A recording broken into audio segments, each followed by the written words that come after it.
Optimal unpredictability. The second characteristic of optimal input is that input must be compelling or interesting. This story exemplifies compelling input by drawing listeners into its narrative and making them eager to discover how the story unfolds. The story captures the listener's attention with its unpredictability.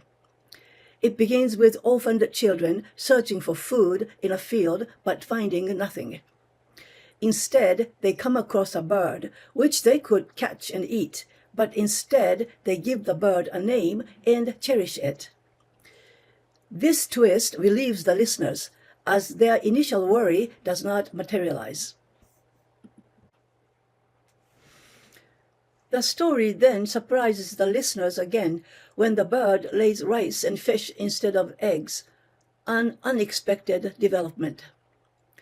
In the third part of the story, an uncle, whom the children dislike, asks to borrow the bird. The children whisper to the bird not to lay rice for the uncle, leaving the listeners wondering about the outcome.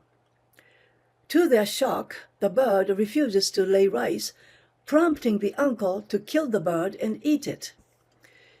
This brutal act stuns the listeners.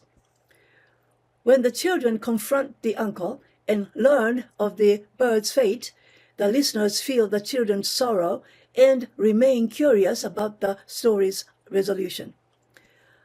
Ultimately, a wonder tree grows, bringing relief and happiness to the listeners, who are glad to have heard the story. I always share this story with my students, regardless of their age, be they children or elderly.